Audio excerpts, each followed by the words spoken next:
Welcome back to Sporf. My name is Will Brazier. We're in East London for Rio Ferdinand's 5 event with Sports Direct. Rio, thanks for having us. Thank you. Rio, so about the Garms, what does 5 stand for? If hard work, a work ethic, having a vision and trying to attain goals. And I think that's the kind of inspiration behind this and making sure the next generation can actually go from the cage, the pen, to hanging about with their friends outside the football pitch. Even the older guys going to a bar, to a pub. That's what I always wanted. I wanted some leisure wear that I could actually go from hanging about playing football or on the terraces and going in seamlessly into the next phase of the evening or day. So, and this is what I'm trying to create with this. And I think it's I've been searching a long time to find the right partner that I could achieve that with and going to the masses. And I think Sports Direct are the perfect partner in that sense, in that they understand that market from the football pitch, the football arena, to the streets, and that's where I want this label to sit. I want to sit from the football pitch to the streets. When did you know you wanted to get into this industry? Is it kind of since I was a kid, you know? No, since my dad's a tailor. Okay. So I've always been around clothes. I've always been around threads. My whole life, my dad had factories and stuff like that. So I've always been around like people making clothes. And so once I became a footballer, I started the 5 brand through my digital magazine just to see if it could sell as a bit of a case study, really. I see that we're selling out on all our caps and stuff, and then again I was just waiting to find the right partner who I could actually start scaling it up with. Who's one player present and one player past that you'd love to see in your clothes? I'd like to see Paul Pogba in this. I think he's a fashionable guy, he loves his fashion, he's a bit out there with his haircuts and stuff, and I think this would sit right with him. Agreed. I think past player, I would go for George Best. He was the man, he was wavy back in the day. Yeah. He was the guy, all the chicks loved him, and I think this gear would look slick on him. Nice. Speaking of Pogba, for the derby at the weekend, who's going to be a bigger miss, him or David Silva for Man City? Both very influential for their teams. I think Pogba's obviously, when he plays, Man United create more chances. Yeah. And I think that's going to be a problem. That's what I'm scared of at the weekend, is that Man United, they'll be able to defend well, but then when they're going to be able to transition the ball to the front players, Lukaku, Rashford, Martial, Lingard, who's going to be able to get the ball to him as quick and as well as efficient as Pogba does. That's my only concern, really. But Silva, huge concern. He's the manipulator in that team. Him and De Bruyne pull the strings for City. So would De Bruyne have been a bigger miss in or Silva? I think so this season, I think De Bruyne offers goals as well, more goals. Yeah. So he's a goal threat as well as assists. What's the greatest derby that you've played in? Greatest derby I played in, probably the 4-3 at Old Trafford. Michael Owen winner. Michael Owen got the winner. Did you think it was all over after the Bellamy incident? Yeah, I didn't actually play well that game, but just for the emotion at the end of it. The one when we won at the Etihad as well, when Van Persie scored a free kick. Yes. That was a good one. Nice. So, is that when the fans went a bit leery? Yeah, well, one of their fans threw a coin and hit me in the face, didn't he? So I've still not met that guy. So yeah. And then on the other side of it, what's the worst derby you've played in? 6-1 at Old Trafford, we got beat at home against our arch rivals. There ain't many worse feelings than that. What was it? So obviously the game happened Sunday. I think we won the league that year though. That's all right, it makes up for it. It's a consolation. Come back into training on Monday. Yeah. What's the atmosphere like then? Is like someone like you, one of the leaders in the dressing room? Yeah, you got to try and pick the guys up. I mean, sometimes if you let it, you can let it overwhelm you and just take over your life, and just you could be so overrun by it that you're getting depressed and your week starts dragging into the next game. Yeah. And them kind of feelings, you can't have that going into your next game. And fortunately, when you're playing for a big club, you might have a game on Saturday, that when you've got a Champions League game on a Tuesday or Wednesday, you can quickly flush that game out your system. And what our motto was, we've lost at the weekend, but we won't lose 2 on the bounce. Right. I mean, so that was a good way of trying to get through it. And what was a bigger derby for you when you were playing? Was it the City game, obviously the local, or with Liverpool being? Well, at the end, the City game was huge and probably became bigger. Yeah. Because they were challenging for the league, but for probably 10 years, City weren't even. There was an afterthought. Didn't even think about them. They weren't a threat. They were just about staying in the league or. Was it a bigger game for them? It was a bigger game for them. It was their be-all and end-all. I didn't even look at that fixture on the fixture list because I weren't bothered about City.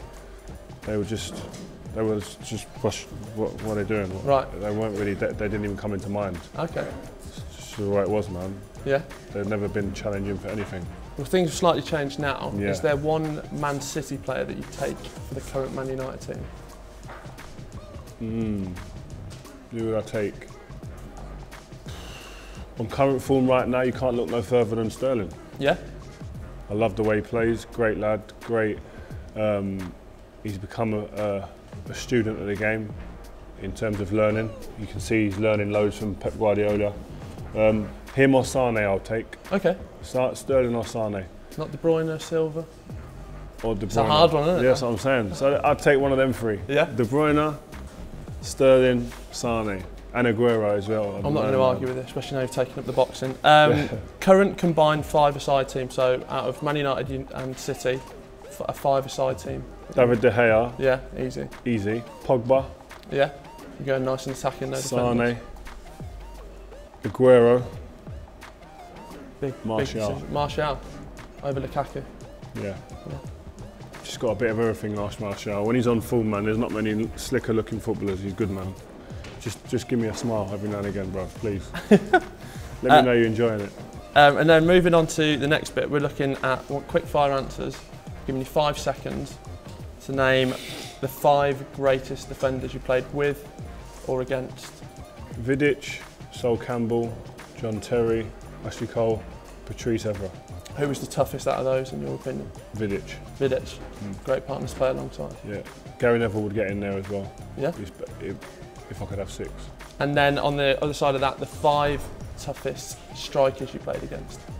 Raul, Ronaldo, Messi, Kevin Davis. Kevin Davis, was he the toughest? He shouldn't really be amongst that lot, should he? Could, yeah. But he was just very awkward. Yeah. You would never really put him in that. Throw a few his elbows. name would never ever really fit in that 5. But he was an awkward so to play against, man. Yeah. He was strong, he was solid, honest, which was really good. I used to have battles with him, but it would be an honest, shaking hands at the end of the game. Yeah. Good. I like that. The 5 greatest United players, in your opinion? In my era or ever? Ever. Ever. Ever. Whoa. George Best, Ryan Giggs, Paul Scholes, Sir Bobby Charlton, Wayne Rooney. Nice. Now you know where I'm going next. 5 greatest City players, in your opinion? I don't care about City. No, not 5. 1. Why? I don't care. Sean Goater? Don't care. No, we'll move on. No disrespect, but I don't. Name the top 5 at the end of the Premier League season. So we'll start from the top and work our way down. Who do you think is going to win it all the way down to 5th position? Man City, Man United, Chelsea, Arsenal, Liverpool. No place for Spurs. I just think Spurs, Wembley effect's hurt them, man. Yeah. Yeah. I just think the stadium's hurt them. They've not got to come to terms with it. They don't look comfortable. I don't know, man. It's a young squad. Maybe there's hangover from not finishing off what they started last year with the league. I don't know, man. It's just ain't going well for them this year. But Champions League form, they've smashed it. Exactly, yeah. I can't believe it. It's the contrast between the Champions League form and the Premier League form is just such a big contrast, man. Do you think it's something they can crack on next year when they get their new home? I hope so for them, man, because I think they got a great bunch of players, a fantastic manager. What I love about him more than anything, he's actually giving young English boys a chance. Yeah. He's bringing them and putting them in his squad and his team, playing them, giving them minutes. So you've got to love that.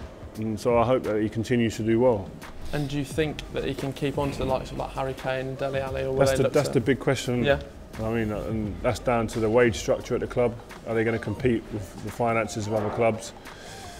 And can they finish in a Champions League position? Because that's another worry for them. If they don't finish Champions League position, then the likes of Dele Alli, Danny Rose, Harry Kane, then they're going to start knocking the door. Who do you think will finish in the? We'll start from 20th, bottom 5, going upwards. So who's going to finish in that bottom 3? I don't care. No, only looking up. I don't look in that. I Positive never look like down. that. I don't look down. Don't look back. Don't look up. That's fantastic. We've asked you this question once before, but I didn't like the answer. All right, so let's regurgitate their question then. So it was, what is your dream sandwich? My dream sandwich? But you answered it before, you just went quite normal. I'm talking dream. Do I know cheese and pickles? Something boring like that, yeah, it's terrible. Yeah, I'm not really a sandwich guy if I'm honest. I like hummus on pita. Yeah? Yeah, I don't.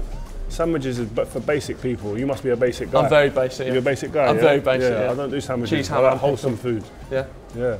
Branston's, yeah. Yeah, I like Branston's. A bit too much in there. Yeah. Not too much. Piccadilly, no. Depends what day of the week it is, to be honest. Cool. I'll leave it on that. Rio, thank you very Thanks much a for lot, your man. time. Nice to Cheers, meet you. Cheers.